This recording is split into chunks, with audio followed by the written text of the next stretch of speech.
Hey guys, tonight we drift somewhere dark, damp, and softly echoing, beneath a forest of mangroves where the water is thick with tannins and secrets, and everything smells like decaying leaves and old wood.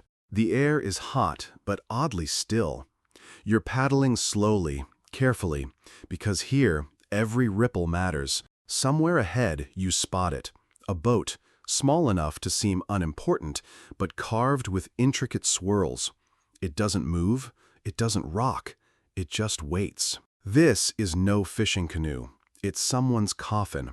And you probably won't survive this, because you're already dead. So before you get comfortable, take a moment to like the video and subscribe, but only if you genuinely enjoy what I do here. Let me know in the comments where you're watching from and what time it is there. Now dim the lights, maybe turn on a fan for that soft background hum, and let's ease into tonight's journey together. You're in the pre-colonial Philippines, possibly somewhere in the Visayas, hundreds of years before electric fans or bug spray. Your eyes are drawn to the flicker of firelight bouncing off the water, the distant sound of chanting. Somewhere back in the trees, the village is gathered, mourning, or maybe partying. It's hard to tell with these people. The mangroves hiss with cicadas. A carved wooden figure perches at the bow of the boat ahead. It's a small anito, a spirit effigy, painted in ash and blood. Its blank, round eyes stare right at you, unblinking. The locals believe that when someone dies, their soul begins a journey. And not a metaphorical, may they rest in peace kind of journey. No, it's literal, like pack your spirit bags and find a ride.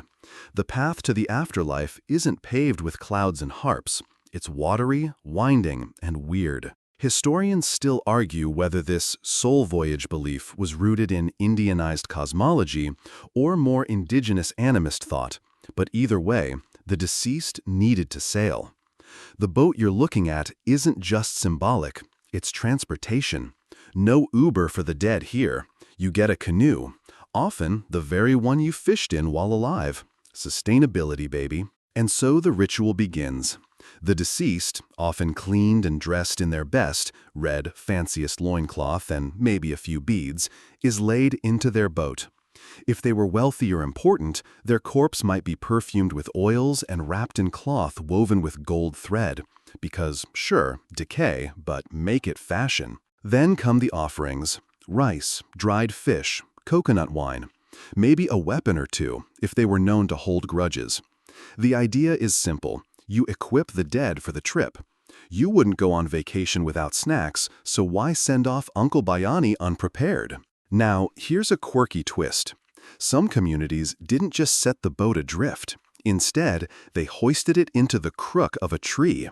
Yup, tree boat graves. Because apparently nothing says respectful burial like leaving grandma swaying 6 meters up in a banyan. Anthropologists still scratch their heads over this. Some think it elevates the dead closer to the sky realm, while others suspect it's just really great for avoiding grave robbers and wandering pigs. You stand by as a priestess, the babaylan, begins a low chant. Her face is streaked with ash. The people around her sway, some of them openly weeping, others just staring. You feel the weight of their grief, not loud or dramatic, but humming, like wind pressing against a window. And then, an odd little detail you'd miss if you blinked, a chicken is brought forward, live. It's passed over the corpse 3 times, and then, well, let's just say it stops being live. The babaylan watches the way the blood drips. She reads it like tea leaves, trying to tell if the soul's journey will go smoothly. You want to think this is rare, but it's not. These rituals, while varied across islands and tribes, were common enough to horrify early Spanish friars who landed here and wrote long, breathless letters back to Europe about pagan canoe burials and diabolical tree corpses. Chill, padre. But here's the thing. None of this is scary to the locals. It's not even particularly spooky. Death is just part of the story. There's no rush to bury, no airtight caskets, no marble headstones. The dead are among the living, sometimes quite literally, until the scent becomes politely unignorable. And sometimes the boat never even touches the water. Instead, it's left on land, surrounded with offerings, occasionally checked on by family members, like a very quiet, very decomposed uncle at a long sleepover. You lean over and peer into the carved boat again. It smells like wood and mildew and old banana leaves. There's a quiet reverence here, a sense that the boat isn't just an object. You breathe a little slower now, lulled by the motion of the boat and the soft whispers of water brushing against wood. It's not just a ride anymore. It's a reenactment, a ritual unfolding across centuries, silently echoing the lives of those who once did this for real. But in this quiet drift, your mind slips sideways, back to the ones who weren't paddling or mourning, but orchestrating, the Babaylan. She doesn't arrive with thunder or lightning, she simply appears. Maybe she's on the bank ahead, maybe standing mid-river on a patch of mist you thought was fog until it started humming. Her presence is both a comfort and a disruption, like an incense smell from your grandmother's house sneaking into a sterile waiting room. She is the bridge, the ancient priestess, the spiritual anchor of the community, and, frankly, the reason your soul might not end up knocking on the wrong metaphysical door. The Babaylan was almost always a woman, though not always by biology. Gender fluidity was recognized and respected in the spiritual hierarchy of pre-colonial Philippines. A male-bodied person who carried a feminine spiritual role might be referred to as a sog, and nobody batted an eye. In fact, they were often seen as more potent spiritual conduits. Take that, binary. Historians still argue whether this acceptance was universal or localized, but either way, the Babaylan held a revered, central role, especially in death rituals. You picture her now, long hair, often loose or elaborately braided, robes flowing like riverweed in a tide. She carries herbs in one hand, maybe a blade in the other. Her voice is a chant, a lullaby, a threat, depending on what the spirits demand. You get the sense she doesn't suffer fools. You'd tiptoe around her, whispering prayers and maybe offering snacks, just in case she was hungry after a long soul-ferrying session. When someone died, she was among the first to be summoned. Not after the weeping, but during it, maybe even before. She prepared the body, of course, but more than that, she prepared the space, the air, the passage. She was the one who could see which direction the soul should travel. And in many rites, she wasn't just a facilitator, she was a medium, meaning she wasn't just speaking to the spirits, she was letting them speak through her. It's said the Babaylan would go into trance during these rituals. She'd sway, sing, sometimes speak in voices that weren't her own. The villagers watched in respectful silence. Some would hold their breath. Children might be ushered indoors, not because it was dangerous, but because it was too real. Too thin, the veil between this world and the next. And when the Babaylan opened her eyes again, the path had been chosen. The boat would be readied. The soul would be sent. Sometimes there was more. Sometimes the deceased had been complicated. Let's say he stole chickens, or cursed a neighbor, or just generally made a mess of things in life. In those cases, the Babaylan might conduct a cleansing ritual. This could include smoke wafted through banana leaves, or the symbolic tying and untying of knots, or in more dramatic cases, the temporary burial of the deceased's belongings in separate locations, to confuse malevolent spirits and give the soul a head start. A quirky tidbit that doesn't get mentioned enough. Some communities believed that if a soul hesitated too long, the Babaylan could convince it to move on by whispering family gossip into the ears of the corpse. The idea being, if you heard your sister-in-law was already eyeing your nipa hut, you'd hurry up and cross over just to keep an eye on her from the other side. Petty, eternal, and incredibly human. You feel a breeze pass through now. Not cold, but sharp, like it's testing your presence, sniffing you out. Somewhere in the distance, a bird calls. The sound is strange, almost speech-like. Maybe the Babaylan is watching. Or maybe this is the part where she would begin the paganito, a ritual of calling and sending. She'd chant the name of the deceased over and over, like a sonar ping into the void. Not to bring the spirit back, but to mark the way, a lighthouse made of syllables.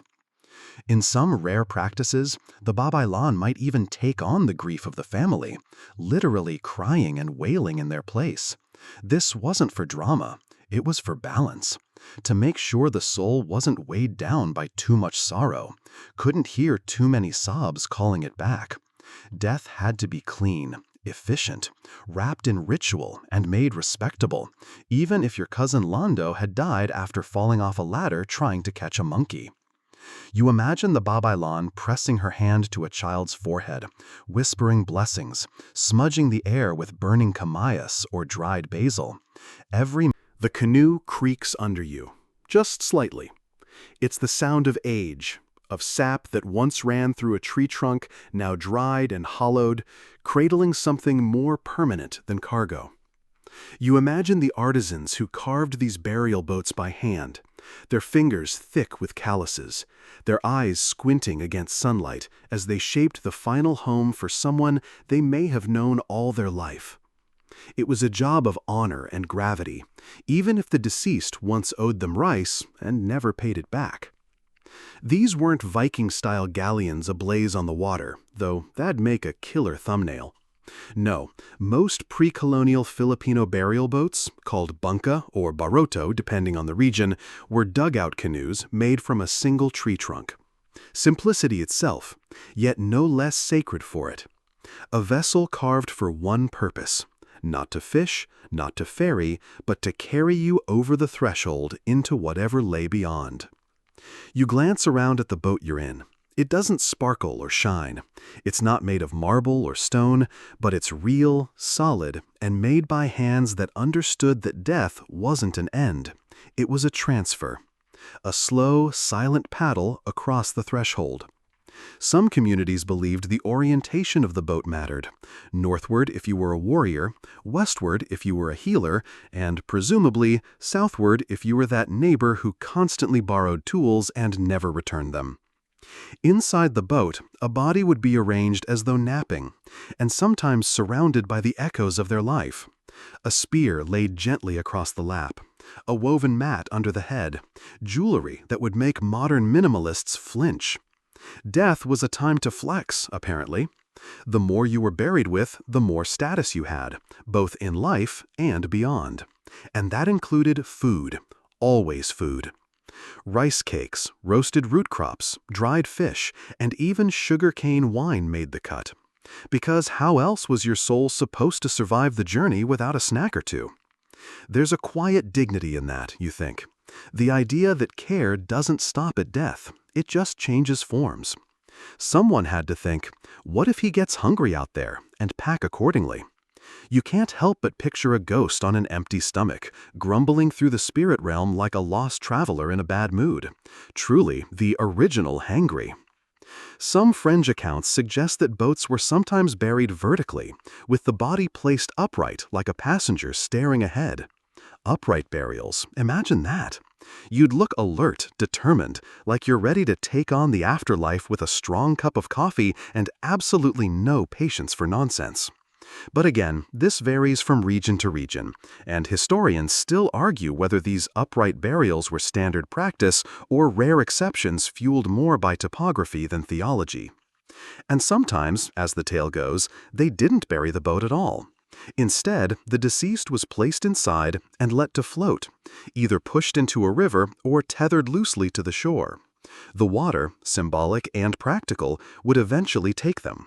That's assuming, of course, no curious kids untied the rope for fun. One tale from the South tells of a man whose body kept drifting back to the village no matter how many times they sent him off. They took it as a sign. Either he had unfinished business, or he simply didn't like the view in the afterlife. Truly, the original hangry. Some fringe accounts suggest that boats were sometimes buried vertically, with the body placed upright like a passenger staring ahead. Upright burials, imagine that. You'd look alert, determined, like you're ready to take on the afterlife with a strong cup of coffee and absolutely no patience for nonsense. But again, this varies from region to region, and historians still argue whether these upright burials were standard practice or rare exceptions fueled more by topography than theology. And sometimes, as the tale goes, they didn't bury the boat at all. Instead, the deceased was placed inside and let to float, either pushed into a river or tethered loosely to the shore. The water, symbolic and practical, would eventually take them. That's assuming, of course, no curious kids untied the rope for fun. One tale from the South tells of a man whose body kept drifting back to the village no matter how many times they sent him off. They took it as a sign. Either he had unfinished business, or he simply didn't like the view in the afterlife. You run your hand along the boat's rim, feeling the ridges carved by a blade long gone. There's something sacred about the grooves, like ancient fingerprints that refuse to fade. You imagine the carver pausing, wiping sweat from his brow, whispering a few words to the spirit of the tree he'd just transformed into a vessel for the dead. Because yes, trees had spirits too, and you'd better believe you asked permission before turning one into a ghost taxi. A little joke among the elders, probably, told in hushed tones with a smile. Die well. Your arms move in rhythm now, almost without thought, as the boat drifts deeper into unfamiliar waters. The mangroves thin behind you, replaced by a broader estuary, quiet and glassy under the rising moon. It's the kind of silence that swells rather than settles, the kind that makes you feel like you're being watched. Not in a threatening way, just evaluated. You don't dare speak. It feels rude somehow. The stillness demands reverence, like you stumbled into a temple not built by hands. You blink slowly, and suddenly you're no longer just floating. You're reenacting something sacred. You feel it in your chest, the tug of belief, of ritual, of the ancient conviction that death is not a sudden vanishing act, but a departure, a voyage. And not just any voyage. For many pre-colonial Filipino societies, especially among the Visayans and the Tagalogs, death marked the start of a very literal sea journey. The soul was believed to set sail across the waters, either toward the afterlife or perhaps just the next village in another realm, where everyone's a bit quieter and significantly less concerned about taxes. Guided by ancestral spirits or ethereal boatmen, whose qualifications were unclear but hopefully included basic navigation, the newly departed had to traverse a spiritual sea. Sometimes this wasn't metaphorical. Actual boats, real ones, carved and consecrated, were used to lay the dead to rest, their bodies positioned as if mid-journey. Hands crossed, heads tilted slightly, eyes closed, not in fear, but in anticipation. You can almost imagine it. Villagers standing on the shore, offering final prayers, and possibly wondering whether Uncle Bong really needed to bring his full spear collection to the next life. Mainstream historical accounts from early Spanish chroniclers mention this watery belief system with a mixture of fascination and mild colonial panic. The idea that death could be treated like a sailing schedule, soul check-in at dusk, departure by moonrise, baffled them. Historians still argue whether these beliefs were uniform across the archipelago or if they vary dramatically by region and tribe. But what seems to remain constant is the presence of water, boats, and a reverence for the sea as a path rather than a barrier. You hear it again, the faint splash of something just out of sight. Not a fish, not quite. You imagine it could be a spirit, or maybe an ancestor just popping up to say, "Hey, don't forget to pack snacks." In many stories passed down through generations, souls that didn't make the journey properly became restless. They lingered near rivers, waded in the tides, tried to thumb a ride on other people's boats. An unsettling thought, yes, but also oddly relatable. Who among us hasn't missed a ride because we weren't paying attention? There's a fringe tale whispered in some coastal communities that describes the soul's sea not as a serene passage, but a chaotic ocean, full of spirit pirates, ghost storms, and the occasional giant clam with boundary issues. According to this version, only the bravest souls, or those buried with a decent amount of bronze bangles, made it through without spiritual detours. It adds a kind of nautical drama to death that you weren't quite expecting, but honestly, you respect the flair. The moon climbs higher, its reflection shimmering in long silver streaks on the water's surface. It reminds you of a soul in mid-passage, caught halfway between this world and whatever waits beyond the tide. The boat beneath you groans softly, as if echoing at liminal tension. You wonder how families felt, watching their loved ones drift away, physically and spiritually, across a landscape that swallowed both sound and sorrow. To ease that transition, rituals were layered thick. Offerings of rice, beads, and betel nut were tucked beside the deceased, not just as gifts, but as essentials for the journey. A soul without betel nut? Practically naked. Food for the body, yes, but also for bargaining with the spirit guides. You picture an afterlife customs checkpoint, where a Babayan spirit inspects your boat and asks, "You got anything to declare? Any fermented fish sauce? Bribes?" And speaking of the Babayan, don't worry, you'll meet her properly later. There were those who specialized in coaxing the soul to move along. Whispered chants, dances performed at the water's edge, even symbolic paddling to show the soul which direction to go. It's surprisingly wholesome, a community guiding its dead, not just out of obligation, but because the afterlife's welcome party wasn't going to organize itself. You trail your fingers along the side of the boat, letting the cool water trickle between them. A shiver, not cold exactly, but something older, deeper, runs up your spine. You remember that this wasn't a death obsessed with endings. It was focused on passage, on momentum, on making sure nobody got stuck between worlds like an anxious tourist. You lean over the side of the boat now, watching your fingers skim the water. It's cooler than you expect, like the surface holds its own memory of all the boats that have passed before. You half expect to feel one of them graze your hand from below, some spectral vessel still drifting, still unsure where to go. But instead, the river remains calm, obedient, as if it too is listening to the story unfold. Your mind lingers on that whisper from the Babaylan, "Don't look back," which is excellent advice until you start wondering what exactly might be behind you. But before you can spiral into late-night horror movie logic, something else surfaces: the wake. Not just the water trail you're leaving behind, but the actual wake, lamai, the vigil that follows death.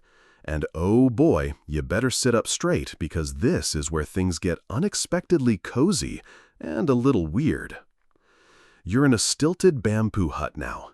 The air is thick with the smell of yantok mats, burnt coconut husk, and someone frying garlic in a nearby pan, because yes, people still gotta eat. A body lies at the center of the room, usually dressed in their best, or in some places a special funeral wrap. Sometimes upright, sometimes reclined, but always watched, always guarded. Because this isn't just mourning, this is warding. The lamai wasn't optional, it was essential, not just to comfort the grieving, but to ensure the spirit didn't get confused, or worse, wander.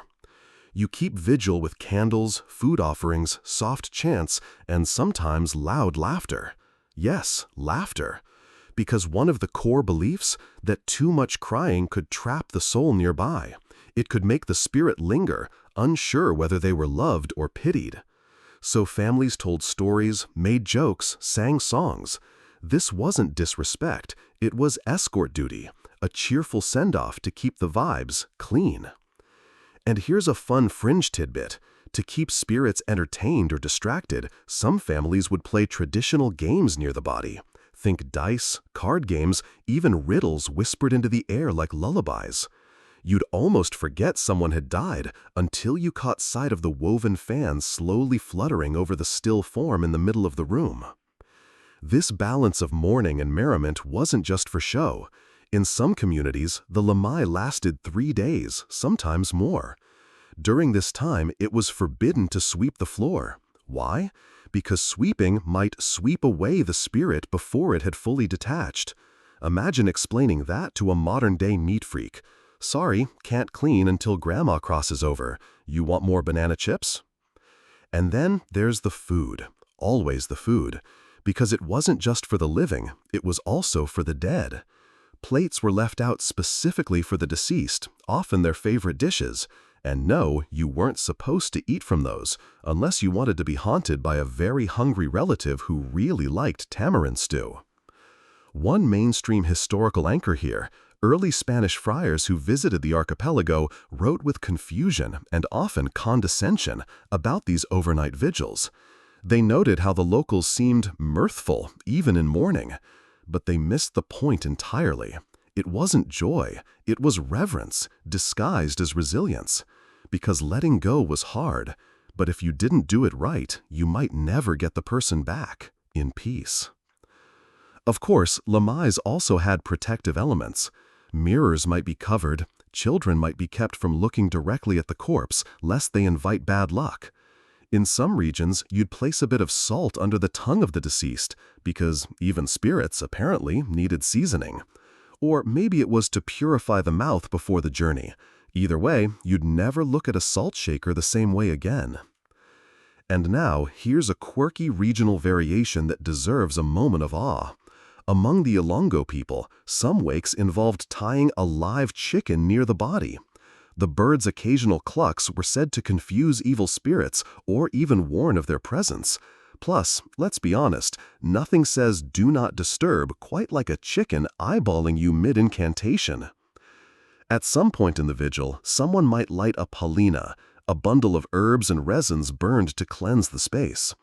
The smoke wound through the rafters like a sleepy snake, binding the living and the dead in a final moment of togetherness.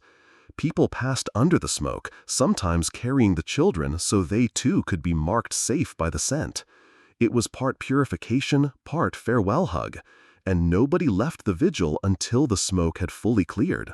Because unfinished lamais had consequences. You didn't want a soul to circle back just because you forgot to say goodbye properly. And when the time finally came to move the body, to the burial boat, to the cave, to the tree, wherever, the transition had to be seamless, carefully timed. Your fingers trace lazy circles in the water, the cool current threading between them like silk. The boat creaks, just a little, not ominously, but with the soft groan of old wood doing its job. You're floating still, somewhere between then and now, eyes half-lidded, mind pulled toward what comes after the lamé, after the chanting, the games, the salt, the chicken. Remember that judgmental chicken? It's time to go. And going, in this world, is never just going. Here, in the hushed aftermath, comes the preparation of the body for the journey. And make no mistake, this is no tuck the arms, close the eyes, good night sweet prince affair. This is sacred logistics, spiritual TSA. You're about to witness an ancient boarding procedure, complete with the equivalent of metaphysical carry-ons. First, the body must be cleaned, not just out of respect, but to remove any remaining ties to the material world, dirt, sweat, regret. The Babylon might perform this, or a close family member under her direction. Water is mixed with herbs, sometimes infused with ash, sometimes coconut milk. It's not just about hygiene, it's symbolic, a ritual reset. Like giving the soul a final rinse before its next life, or perhaps its long nap. Then comes the dressing. If you're picturing freshly pressed barongs and tasteful linen gowns, slow down. The deceased were often wrapped instead, swaddled like newborns, only this time into death. In some regions, they used woven mats, in others, banana leaves. Cloth was dyed with natural pigments, deep reds, earthy browns, charcoals. The idea wasn't glamour, it was camouflage. Because the soul was heading into unknown territory, and you didn't want it too flashy or easily spotted by spirits with questionable intentions. A quirky fringe tidbit here, in certain lowland tribes, the body was sometimes dressed inside out, clothes reversed, sometimes even worn backward. Why? to confuse malicious spirits or vengeful ghosts. You can't haunt what you can't recognize, right? Imagine showing up to the underworld in an inside-out tunic, like, who, me? Nope, just a tourist. Once clothed, the body wasn't just laid in a boat and floated off like some cinematic Viking fantasy. No, no. Items had to be chosen, carefully, thoughtfully. Items that would serve as guides, payments, or protection on the journey. These weren't just personal effects, they were offerings, shields, navigational tools. A small blade, for example, not for fighting other souls, there's no celestial fencing match awaiting you, but to cut through the spiritual foliage. A betel nut pouch, because what's an afterlife without chewing a little something familiar? Coins were sometimes added, even in cultures where currency wasn't used much in life. The concept of tolls apparently transcends economics. Dead or alive, someone always wants payment. And food, always food. Dried fish, sticky rice wrapped in leaves, maybe a bit of sugarcane tucked under the armpit. No, seriously. The idea was simple. If you got hungry on the way, or if you met something hungry, you'd be ready. Better to overpack than to go eternally snackless. In many areas, they also included a personal totem or symbol, an heirloom, a pendant, a favorite tool, something tied to identity. The soul, it was believed, might need to prove who it was to ancestors or guardians. You didn't just show up to the spirit world unverified like some ghostly imposter. Nope, you had receipts. Historians still argue whether these grave goods were always placed with the body or presented separately at the burial site. Some say they were handed off in stages, like a spiritual relay. Others claim they were layered, hidden among the folds of cloth, sewn into pockets, or placed under the tongue, like a secret code. And then comes the boat. It's not a one-size-fits-all scenario. In some communities, it's a literal dugout canoe, carved from tree trunks, oiled and fire-hardened, made seaworthy by hands that knew tides like they knew their own breath. In other places, especially inland or among certain Visayan tribes, the boat was symbolic. Either a stylized coffin shaped like a vessel, or a raft placed on water for a moment before being buried nearby. But the message was always the same. We're ferrying you somewhere, friend. You're not staying here. The boat might be painted or marked with sigils made of crushed bark or ash. You imagine geometric spirals, fish-like motifs, suns with too many rays. Not decorative, directive. Meant to draw good spirits near. The water moves softly now, barely a sound beneath the boat, like it's exhaling.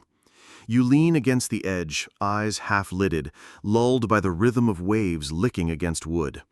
The air smells of dried leaves and faint smoke, that earthy blend of jungle and fire. Somewhere in the distance, a flute plays a high, breathy note, maybe real, maybe memory. The burial boat has left, but your journey hasn't stopped. It just shifts into a new current. Because now, we follow the body to its final home. You'd think the boat would carry the dead all the way into the sea, and that'd be the end of it, a poetic fade-out. But in many pre-colonial Filipino cultures, the boat didn't float off into oblivion. It went somewhere, specifically to one of several burial locations that would honestly give your local cemetery a full-blown existential crisis. Let's start with the caves. High up in limestone cliffs, hidden behind dense ferns or across narrow ledges, you'd find cave tombs. And not just any caves, these were carefully chosen, sometimes used by the same family for generations. The belief? That caves were closer to the sky, to the spirits, to the ancestral world. They were portals. Cool, damp, often bat-infested portals, but sacred ones. The body, once transported by boat, was carried to the cave mouth, then either laid on a bamboo bier or placed in a wooden coffin carved to resemble a boat, or an animal, or a house. Some of these coffins even had faces carved on them, spirits carved in wood, staring outward like bouncers to the afterlife. Not creepy at all when you stumble on one mid-hike, right? One mainstream archaeological gem here, the burial caves of Sagada in the Cordilleras. Hanging coffins, wedged into cliffs, lashed with rattan. They're still there, suspended mid-air like wooden ghosts. And yes, people still visit, still whisper, still wonder how anyone got them up there without scaffolding or divine levitation. Now, not everyone got a cliffside penthouse in death. Sometimes the boat coffin was buried in the ground. But here's the twist. It wasn't always horizontal. In some communities, the deceased were interred in a seated position, knees drawn up, arms wrapped, chin bowed like they were sleeping upright. Why? Because that's how you were born, and that's how you should return, curled, fetal, full circle. And some were buried not in soil, but in trees. Yes, trees. Specifically chosen ones, usually old, sturdy, gnarled, like a wise old monk who's seen things. A hollow might be carved, or a niche tied between branches. The boat coffin, or sometimes just the body itself wrapped in fabric, would be placed inside. The idea was that the spirit would climb toward the heavens, branch by branch, until it vanished into the canopy. A delightfully quirky detail, some communities believed certain trees could absorb the spirit over time, like a sponge soaking up memory. The tree became sacred. You wouldn't chop it. You might even whisper to it, ask it for advice, or leave offerings at its base. It was the opposite of haunted. It was honored. Historians still argue whether tree burials were reserved for children, nobles, or shamans.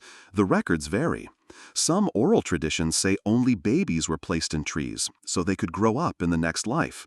Others claim warriors were elevated, so their souls could watch over the village like ghostly sentinels. Either way, it was a vertical farewell, no 6 feet under here.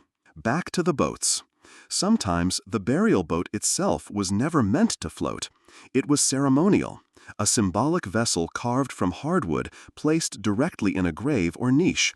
These boats could be stunning, long, sleek, shaped like crocodiles or birds, decorated with teeth, eyes, spirals, and sun motifs. They weren't meant to sail, they were meant to look like they could. Imagine lying in one of those, tucked under woven blankets, surrounded by tools, food, charms. The boat holds you like a cradle. Above you, carvings of birds in flight. Below, silence. Around, people whispering prayers or singing farewell chants. Then there were the boat burials without actual boats, where the grave was dug in the shape of a canoe. The coffin followed the same curved shape. Even the stones placed around it were arranged like waves or rudders. The implication? You were still voyaging, just underground now. But let's pause a moment and admit something weirdly modern about all this, the logistics. You imagine this ancient community, no electricity, no cranes, yet somehow they're hoisting coffin boats into trees, into cliff faces, or up mountain trails. It's honestly impressive. Pre-colonial Filipinos had no chill when it came to honoring the dead. And they didn't stop at just burying the body. The site itself was protected. In many regions, you'd plant a small tree or place a carved marker, something to signal sacred ground. Others used... The river curves again, slow and wide, the kind of turn that makes the stars ripple in the water's reflection like blinking eyes. Your boat glides onward, and you feel it, a shift. The death rites are done, but the world hasn't forgotten. And neither have you.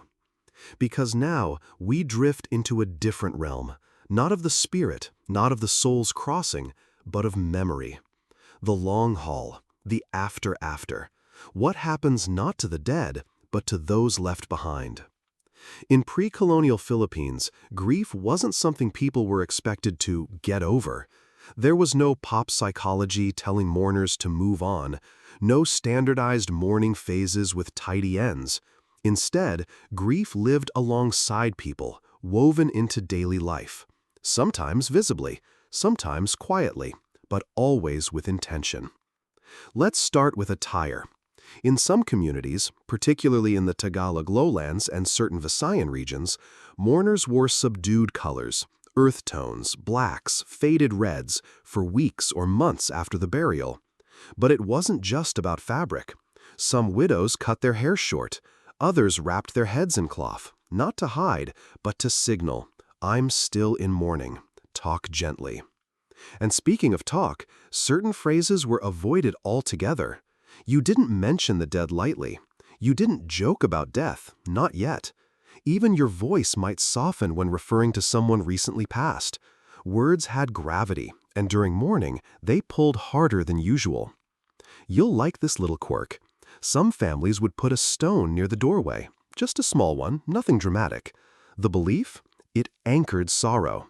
Not metaphorically, it literally absorbed grief. And if someone stepped over it the wrong way, well, you might be carrying sadness that didn't belong to you. So best to ask the house spirits before you go stepping on symbolic rocks.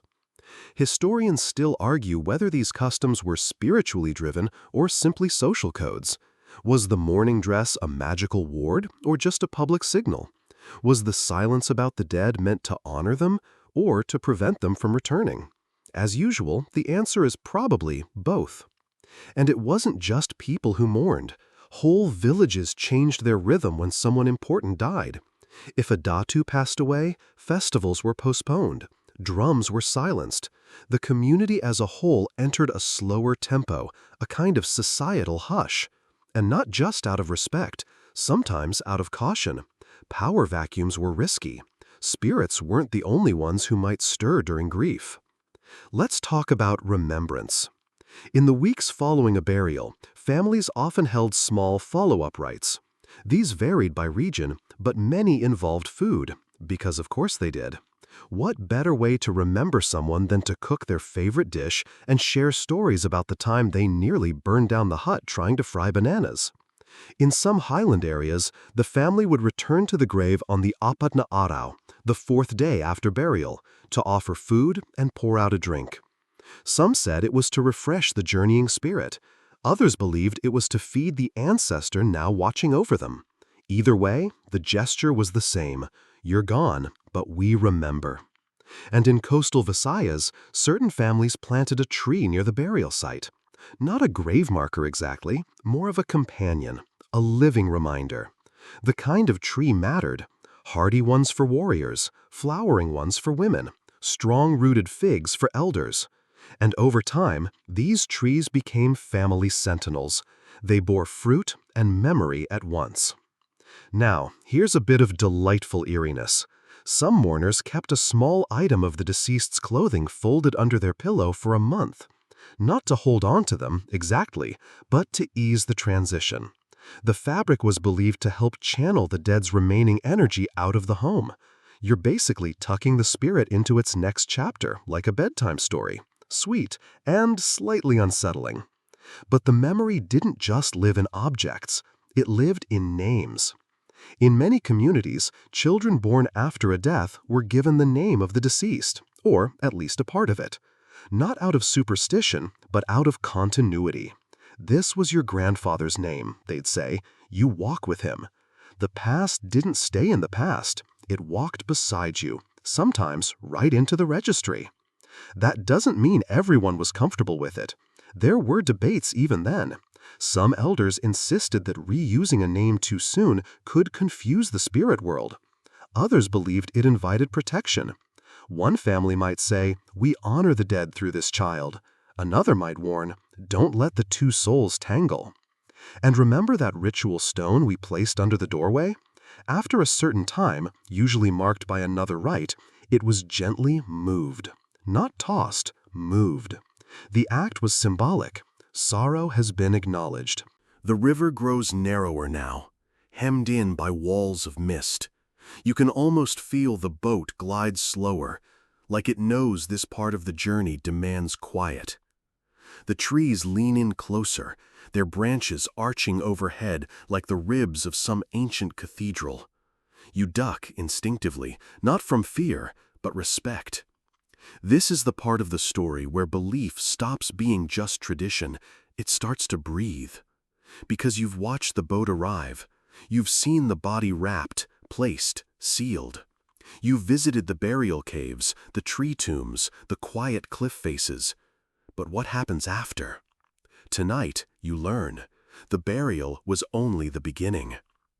In many pre-colonial Filipino communities, death wasn't a door slamming shut. It was a process, a journey. And after the body was gone, after the smoke from the funeral fires had faded and the mourners had returned to their homes, something subtle began. The waiting. You see, the dead weren't expected to leave immediately.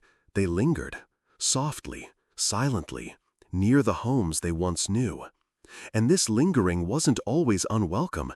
In fact, some believed the soul hovered for 7 days. Others said 9. A few whispered it could be as long as 30. Not to haunt, but to observe, to say goodbye. During this time, families acted differently. Doors were left slightly ajar, as if the spirit might want to slip inside one last time. Food was placed out, just a little extra on the evening plate. A favorite snack, a bowl of rice, a piece of fish grilled with the crisp skin still intact. Not to feed the body, obviously, but to comfort the spirit. A sleepy reminder, you were loved. Children were cautioned not to play too loudly. Laughter wasn't forbidden, but it was softened, more subdued. If a clay jar broke in the house or a plate fell for no reason, no one yelled. They whispered, maybe it's just them, saying goodbye. And everyone understood. One mainstream example of this is found among the Tagalog, where the paglalamay, wake, often included an overnight vigil, candles flickering through the night like small stars. Family and friends stayed up, talking, eating, praying, laughing softly. A mix of sorrow and celebration. The soul was still around. It was only polite to keep it company. And in certain areas, the family wouldn't sweep the floor for several days after the death. Why? Because they didn't want to sweep away the spirit. Even dust was treated gently, like it might contain fragments of someone still listening. Now, here's a wonderfully quirky bit. Some elders claimed you should never look too long at your own reflection during this time. The soul, they said, might mistake the mirror for a doorway, and if it wandered through, it might forget the path it was supposed to take. So people covered mirrors, draped fabric over polished surfaces, not from fear, but from care. You didn't want your loved one getting stuck between worlds just because you were vain about your cheekbones. And then came the dreams. Many believed the dead used dreams as postcards. You'd lie down, heart still heavy, and suddenly, there they were, smiling, walking, maybe even scolding you gently. If they were happy in the dream, it was a good sign. They'd moved on. If they were silent or weeping, the message was clear.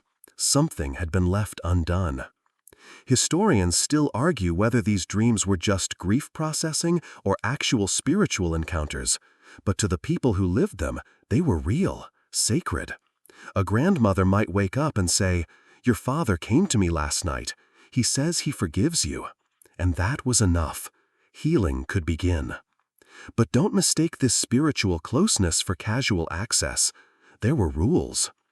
In some communities, it was believed you shouldn't speak the dead's name for a time, not out of disrespect, but because names had power. Calling someone's name could draw them back too soon. You had to give them space to cross, to settle, to become ancestor, not just spirit. Yet in other regions, the opposite was true. The name was invoked in chants, prayers, even jokes. Your uncle would have hated this soup, someone might say, and everyone would smile, even as tears threatened, because remembering was its own ritual. It gets better, or weirder, depending on how sleepy you're getting. Some families created miniature altars for the deceased. Nothing elaborate. A photo, if they had one, a candle, maybe a shell from the burial site, or a scrap of their clothing. These weren't worship stations, they were memory nooks, places to pause and say, "I still see you." You can imagine one now, can't you? You blink slowly, lulled by the steady sound of the river sloshing against the hull, the way the wind rustles through tall bamboo like 1,000 hushed voices, all speaking at once. It's late now, or early, depending on how you look at it. Your mind drifts with the current, and suddenly you're no longer in the boat, but perched just above it, watching the final stage unfold. The sealing, the anchoring, the last part of the ritual before the body is truly considered gone. Now, we're at the part that modern folks might call final rites. But in pre-colonial Philippines, there was no single ending gesture. There were many, and each one did something specific, symbolic, protective, weirdly beautiful. Let's return to the burial boat, either real or metaphorical. After the body was prepared, dressed, packed with its little afterlife go-bag, and placed inside, whether it was a literal canoe or just a coffin shaped like one, it wasn't simply left exposed. It had to be sealed, secured, quieted. In coastal communities, this sometimes meant covering the boat with a woven mat, secured with palm fiber ropes. Not tight, but neat, tucked, like a child being put to bed. And that was the tone. This wasn't locking something away, it was tucking it in. A gesture of peace, of transition. In the highlands, especially among the Ifubo or Kankanae, the coffin might be lashed shut with rattan strips, tight and intricate like basket weaving. The cords were often passed through small drilled holes in the wood, crossed and looped like an ancient shoelace no one dared untie. The idea? Keep the spirit in until it was ready to leave. Not a prison, more of a waiting room. Now here's a fringe practice that might send a chill down your spine. In some areas, especially in the Visayas, a small stone was placed under the tongue of the deceased. Not just a token, but a literal soul weight. It was believed that the newly dead could sometimes get impatient, try to return. The stone acted like a spiritual anchor, holding the soul steady until it figured out where it needed to go. Paranormal pacifier, basically. Sometimes the anchoring was symbolic. A heavy amulet, a small wooden idol placed on the chest. Something to keep the spirit company, or perhaps to remind it that it had crossed a line it couldn't uncross. Historians still argue whether these practices were based on fear or reverence. Some say the pre-colonial Filipinos feared angry spirits. Others argue it wasn't fear, it was etiquette. You didn't want a soul to feel lost, or worse, disrespected. Better to give it clear boundaries and say, hey, we love you, but maybe don't come knocking at 3 a.m., okay? And then, the sealing of space. Once the body was placed, whether in cave, tree, grave, or cliffside, the area itself was ritually closed. And you're thinking, what, they just walked away? Oh no. They made it very, very clear. This spot is not for the living. In some coastal communities, they'd scatter sharp shells or shards of pottery around the grave. Not to hurt anyone, but to confuse spiritual paths. The jagged edges disrupted the straight line between worlds. Ghost GPS? Jammed. In the highlands, they used soot. Yes, soot. Usually from burned coconut husks or bark. It was smeared on rocks near the grave, sometimes on nearby tree trunks. The black smudges marked the site as sacred, but also made it visually distinct. Spirits, the belief went, followed signs. You had to leave some. And in some communities, they'd break a pot near the grave, not by accident, on purpose. The sound, sharp and hollow, was meant to close the door between realms. One final clang to say, the ritual is done. You, dear soul, are on your way. A fun, slightly creepy tidbit? Some burial crews were forbidden from returning to the village the same way they came. Instead, they'd take a winding path back, circling trees or walking backwards part of the way. The goal? To prevent the spirit from following their scent. Imagine being that guy who trips and faceplants while trying to moonwalk uphill with a torch. But it mattered. You respected the rules. Now picture this. The boat has been placed, the body sealed, the site marked, maybe even sung over. And then, silence. The mourners don't linger. They leave quickly, quietly, almost like they're afraid to be too sentimental. Not because they didn't care, but because this part wasn't for them. It was for the dead. You'd had your goodbye. Now, you had to let go. Still, some communities made sure the transition wasn't too lonely. For several nights after burial, small fires might be lit near the site, Offerings, tiny bits of food, rice, areca nut, were left in bamboo. Your boat glides past a bank of fireflies, blinking like sleepy signal lamps, and you sense the story shifting again. The morning has passed, but something lingers in the air, something half-remembered, half-invented. A hush that feels more ritual than rest.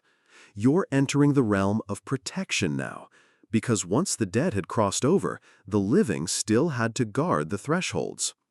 In pre-colonial Philippines, the boundaries between the worlds weren't rigid. Life and death didn't sit on opposite ends of a straight road. They curled around each other like vines, and sometimes the vines tangled. So people came up with rituals, not to chase away the dead, but to keep everything in its proper place. You'd think they'd had enough drama after the burial, the soul-watching, the grieving, the tree planting. But no, now came the defense measures. The dead were honored, yes, but they were also a little unpredictable. Let's start with a classic, the onting, a protective charm. These weren't just jewelry or decorative tokens, they were tiny fortresses, worn on cords around necks or sewn into clothes. Some were inscribed with symbols, others wrapped with herbs or bits of teeth. Yes, you heard that right, teeth. Nothing says, "Back off, wandering spirit," like a molar necklace. One mainstream form of this belief involved the ajimat, often tied to warriors, but used by common folk too. These amulets were believed to protect from both physical and spiritual harm. If your cousin had recently died under mysterious circumstances, you might not just mourn, you'd double-check your ajimat, whisper a chant into it, and sleep with it under your pillow, just in case. But protection didn't stop at your neckline. Homes were also warded. Some families hung bundles of garlic or ginger at entrances. Others tied strands of palm leaves into shapes that looked harmless, like decorations, but served a deeper purpose. They were spirit deterrents, kind of like a no trespassing sign for the recently departed. Now here's a weird little gem. In certain lowland areas, people would scatter crushed salt and uncooked rice across the threshold of their home after a funeral, not for snacks. This was a spiritual minefield. The idea? Wandering spirits are picky about stepping on sacred grains. You're essentially building a crunchy ghost alarm. Historians still argue whether these practices were rooted in native animism or imported through regional trade. Did they arise organically or borrow from Chinese, Malay, or Indian customs? Some symbols found in amulets match Indian mantras. Others seem totally local, carved from talismanic coconut shell or etched into carabao horn. Whatever the origin, they were taken seriously. If your grandmother handed you an amulet and told you never to let it touch the floor, you didn't question it. You just nodded and found the nearest sacred pouch. Now, let's talk about animals. You remember those chickens used for augury? Well, turns out they had more post-mortem duties too. If a strange animal entered the house after someone had died, say a black cat, a dog that wouldn't stop howling, or, yes, even a silent chicken, it was a sign. Not necessarily a bad one, but definitely a message. You had to pay attention. In certain mountain communities, families kept a sharp ear for the tuco, the gecko. If it barked once after sunset, harmless. Twice, still fine. 3 times close together? Okay, now you're lighting a candle and maybe putting your pillow on the floor. The spirit might be stopping by for a final look. And of course, dreams remained a crucial channel. But even dreams required defense. Some folks slept with a blade under their bed, not to stab anything, but to cut ties with lingering spirits in the unconscious. That's a bold strategy, one that probably wouldn't pass a modern sleep therapist's checklist. But hey, it got the job done. And here's one for the fringe history fans. In a few places, there are whispered stories of burial boats being tied loosely, not nailed shut. The idea? If the dead really needed to go back for a message, a warning, a final goodbye, they could slip out without damaging the vessel. A practical, spiritual exit clause. Who needs doorbells when you've got a canoe with a removable lead? This brings us to the Watchers. Some households appointed one family member to keep vigil for a full moon cycle after the burial. This wasn't a punishment, it was a role of honor. The watcher, often the eldest daughter or a young uncle, would observe strange weather, odd dreams, household disturbances. They weren't expected to stop anything, just notice. It was their job to track the invisible, like a night guard for the metaphysical. If something suspicious happened, a candle flickering at noon, a smell of burnt sugar with no fire, sudden illness, this watcher would report it to the family elders, and together they— The boat drifts slower now, as if even the river understands that we're in the part of the story where silence has weight. You sit wrapped in shadow and starlight, listening to the water lap softly against the hull, when you realize something is missing, or rather, someone.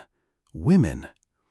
They've been here, of course, whispering lullabies over woven mats, mourning over firelight, tending to bodies, offering food to unseen guests, carving talismans from bone. But now we lean in and listen closely to the roles women played in the burial boat world and how their quiet power shaped the course of the dead. Let's start with the Babayalan. These weren't your average village healers. They were priestesses, shamans, mediums, and midwives to the soul. And many of them were women, or, intriguingly, feminized men whose gender expression transcended simple binary roles.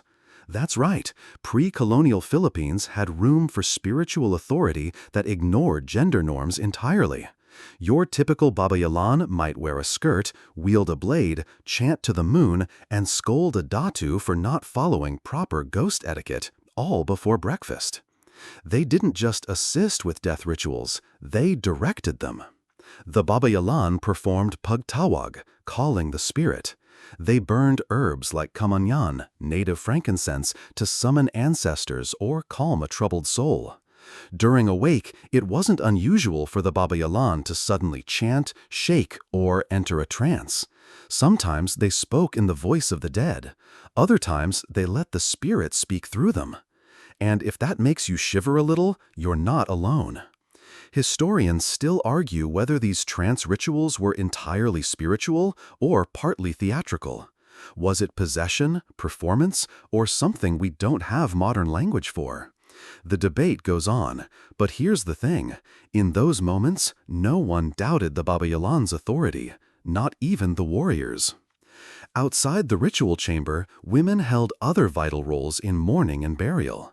Grandmothers passed down death songs. Mothers gathered the herbs to wrap around the body.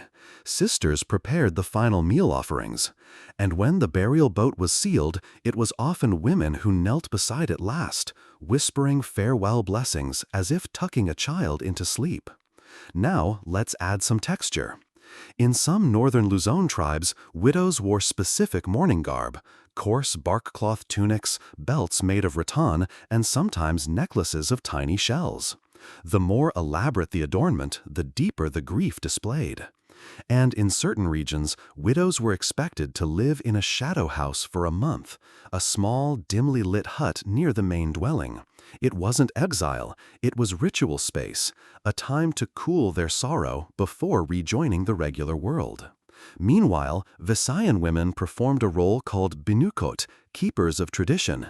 These weren't just reclusive maidens locked in bamboo towers, though the myths love that angle. They were living repositories of epic chants, genealogy, and yes, funerary customs. When someone died, the binukot might sing a sidai, a poem chronicling the life of the deceased, their lineage, their heroic acts, or their particularly great recipe for smoked fish. And speaking of poems, in Panay, women sometimes composed panambitan, laments spoken to the dead. These weren't always somber. Some were downright sassy. "You left your debts behind," one might begin. "I hope you're paying them off in the spirit world." The living never miss a chance to be passive-aggressive, do they? Here's a quirk you'll love. In the island of Palawan, there are tales of women weaving tiny burial mats, not for the body, but for the soul. These palm-sized mats were tucked into the boat, a symbolic gesture ensuring the spirit had something familiar to rest on. Picture that, a woman sitting cross-legged, weaving a miniature mat by candlelight, whispering lullabies into each knot. Not for anyone to see, just for the spirit, just in case it gets tired on the way. And when spirits came back, because sometimes they did, it was women who noticed first. Maybe it was a baby who suddenly stared at the corner of the ceiling, or a grandmother who smelled ylang-ylang flowers when none were in bloom. Women tuned in to the subtle shifts. They remembered birthdays of the dead. They kept the grave swept. They left rice cakes wrapped in banana leaf when no one was looking. They didn't need rituals to be told. They lived them. Which brings us to a controversial practice, spirit marriage. There are whispered accounts, rare, regionally specific, of young women being symbolically married to the spirit of a dead fiancé or lover. The rite was brief, private, and deeply emotional. Not for every community, and certainly not an expectation. But when it happened, the woman would wear a... The river widens again, as if exhaling. The trees seem to bow a little lower, their tangled roots brushing the water's edge like fingers dipped in memory. And you, yes, you, finally feel it. The weight of the tale. The 1,000-year hush of a people whose burial customs weren't just rituals, but entire belief systems carved into driftwood and song.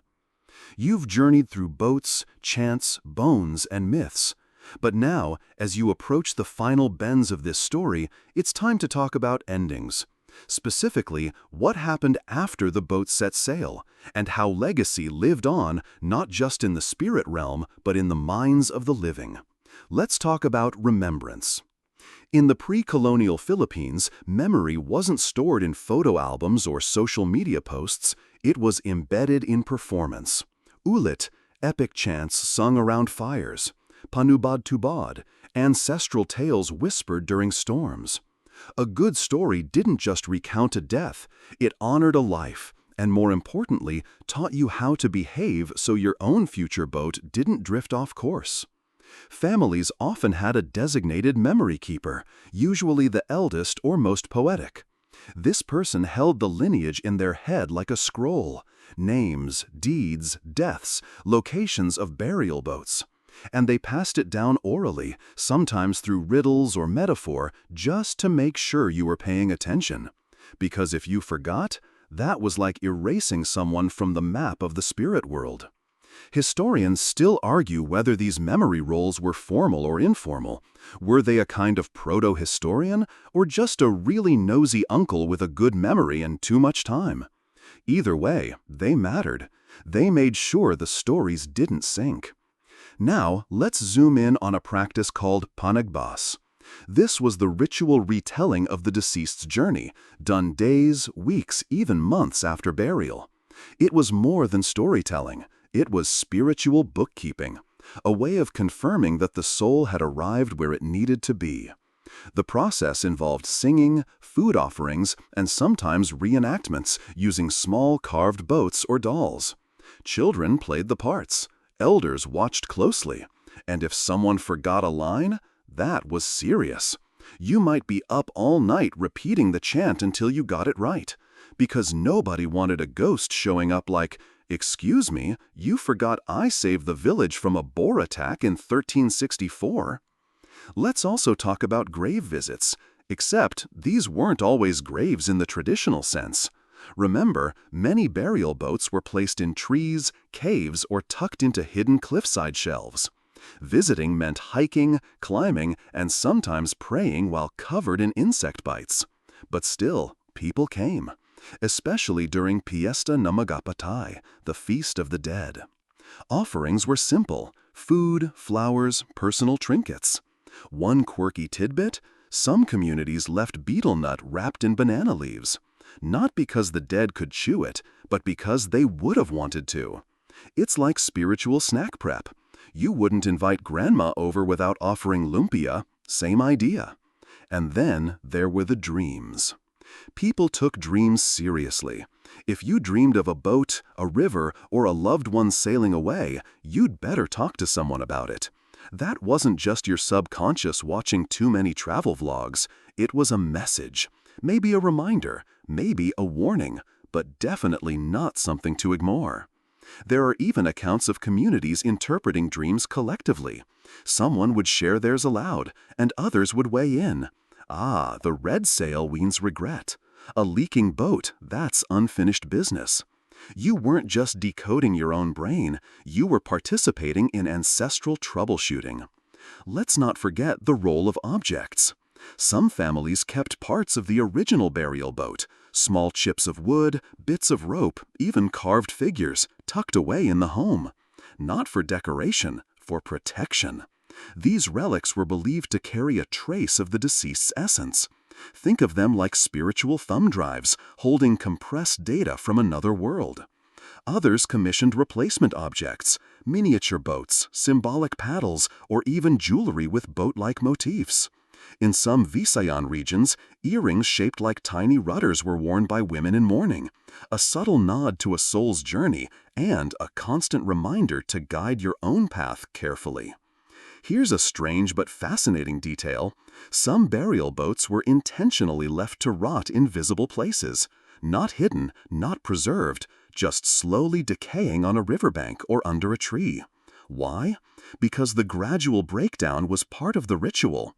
Watching the boat decay was like watching grief soften. As the wood faded, so did the sharp edges of sorrow. Beautiful in a sort of soggy. The river narrows. You notice it not by the bend in the water, but by the silence. No more birds, just the soft creak of wood. The air feels thick, like breath held for too long. And that's when you sense it, dread. Not the horror movie kind. This is older, subtler. The quiet kind that curls around rituals too long buried. Because sometimes, you see, burial customs weren't just about honoring the dead. Sometimes they were about containing them. Tonight, you reach a darker eddy in the tale, the uncomfortable folklore surrounding the restless dead, the souls that didn't settle, the ones who didn't ride their boats to the afterlife like good little ancestors, the ones who came back. Not to visit, not to whisper, but to haunt. Let's start with the Aswang. If you've ever heard a story from the provinces told around 2 a.m. with a flashlight under someone's chin, chances are the Aswang made an appearance. Shapeshifters, flesh-eaters, night-creeping horrors, but also, in the eyes of some anthropologists, misunderstood metaphors for colonial anxiety, social guilt, or, just really bad luck. Now, not all Aswang are dead people, but some are believed to be the corrupted souls of those improperly buried. Maybe their funeral rites were incomplete. Maybe their boat sank. Maybe no one lit a candle, or someone forgot the rice offering. Whatever the reason, they didn't pass through the spiritual turnstile cleanly. Historians still argue whether the Aswang originated from indigenous belief or evolved later under the influence of Catholic demonology. There's no single answer. One day you're talking about an elderly herbalist with a limp and suspicious cooking habits, and the next you're warning your nephew not to whistle at night in case he summons a shapeshifter. Then there's the Mung Mung Keek. These spirits are often mistaken for echoes or trickster ghosts. You hear your name called in the forest? That's not your cousin. That's something else. And if you answer, you've basically RSVP'd to your own haunting. In some communities, people were buried with crushed glass or mirrors to confuse these spirits, to deflect their mimicry. A fringe practice involved burying the dead face down. This wasn't standard, but it popped up in certain mountain rituals, particularly if the person died under violent or suspicious circumstances. The idea? If they try to rise, they'll dig downward instead. It's practical. Creepy, yes, but practical. And then we have the tick-tick. This creature, sometimes a bird, sometimes just a sound, is a herald of the dead. If you hear it clicking overhead, especially while someone is sick or newly buried, it's considered a bad sign. The tick-tick doesn't haunt, It watches, it scouts. You know, like a really macabre delivery notification, spirit and route. Let's not forget about cursed boats. Yes, that's a thing. In some tales, a burial boat that drifted back upstream on its own was a very bad omen. It meant the spirit had unfinished business, or worse, that it had been rejected by the afterlife. These boats were sometimes burned on sight or sunk with heavy stones tied to their sides. You didn't salvage the wood, you didn't fish near it. It was done. It had seen too much. You may be wondering, what happened to these cursed souls? Were they doomed forever? Not necessarily. That's where ritual reburials came in. If a haunting was persistent, families might unearth the remains, bless them properly, even build a second burial boat, albeit smaller, more symbolic. These rites, called pagulian, were emotional and costly, but worth it if it meant ending nightly whispering in the kitchen or strange footprints around the house. And here's a fascinating detail. In some areas, children were trained to spot signs of haunting. Not exorcists, just sensitive observers. They'd be asked if they saw shadows where there weren't none, or if their dreams featured certain animals. One folk belief claimed that if a child drew a circle and it ended with a gap, a ghost had passed near. It's like kindergarten meets the sixth sense. Oh, and have you ever heard of the ligal na kaluluwa? Literally, lost souls. These spirits weren't evil, just confused. Maybe their burial boat was stolen. Maybe their death was never acknowledged. So they wandered, harmless, mostly, but tragic. Offerings were left for them, not out of fear, but compassion. Rice, water, a lit candle in a cracked bowl, just so they wouldn't be alone. And this might blow your mind. Some burial boats were designed with spirit holes, intentional cracks or knots that allowed the essence of the deceased to exit gradually, not all at once, slowly, gently. You feel the river widen again, the water's slow swirl matching your own quiet breathing. The moonlight gleams off the surface, dappling your imagined boat in silver, like it's a vessel not just of wood, but of time itself. Here, near the journey's end, the stories you've absorbed settle into something soft and still, a moment where history and myth merge into a gentle twilight. Now, think about the boat itself one last time, not as a thing that carried bodies, but as a metaphor. The way it cradled life's transition, between the known and unknown, the physical and spiritual. It wasn't just transport, it was a bridge, a promise, a final embrace. You might be surprised how much of this quiet reverence survives today, beneath the layers of modernity and noise. Even now, in the Philippines' bustling cities or sleepy provinces, the river's voice whispers through rituals and stories, those invisible threads linking past and present.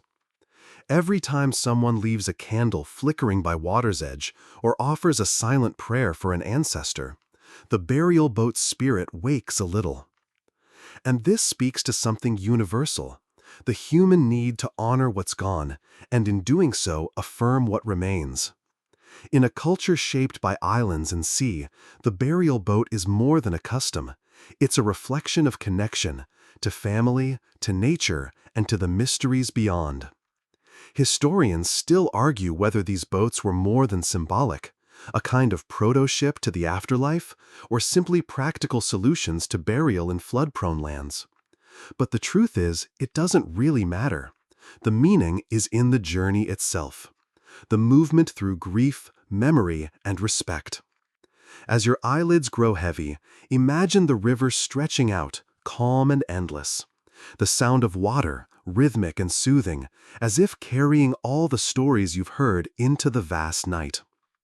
Remember the babaylan's chants, the silent hands of women weaving spirit mats, the whispered warnings of restless souls, all part of a timeless dance, an invitation to listen, to respect, and above all, to rest. Now take a deep breath. Let your thoughts drift like leaves on the water's surface. The boat rocks gently.